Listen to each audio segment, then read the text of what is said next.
ब्रजभूमि में हर साल इंद्रदेव की भव्य पूजा होती थी। गोप ग्वालों का विश्वास था कि बारिश, फसल और जीवन सब इंद्र के आशीर्वाद से चलता है। उस साल भी गांव में इंद्र यज्ञ की तैयारी हो रही थी। तब बाल गोपाल श्री कृष्ण ने गोपों से पूछा, तुम इंद्र की पूजा क्यों करते हो?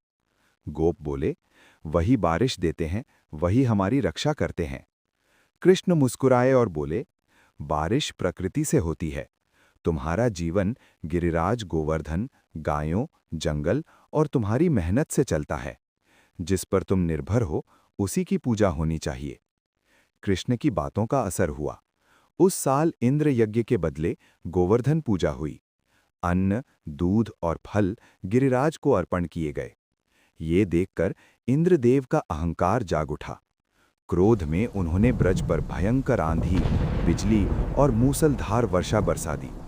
पूरा ब्रज डूबने लगा।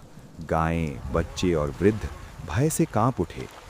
तब कृष्ण ने सबको शांत किया और अपनी छोटी उंगली से गिरिराज गोवर्धन पर्वत उठा लिया। वो पर्वत एक विशाल छत्र बन गया। 7 दिन और 7 रात तक पूरा ब्रज उसके नीचे सुरक्षित रहा। एक बूंद पानी तक अंदर नहीं आई।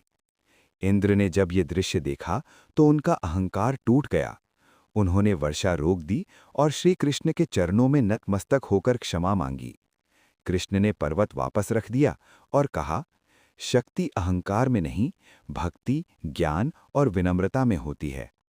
ये लीला सिर्फ पर्वत उठाने की नहीं थी, बल्कि ये संदेश थी कि प्रकृति का सम्मान करो, अपने कर्तव्य पर विश्वास रखो और अहंकार को त्याग दो।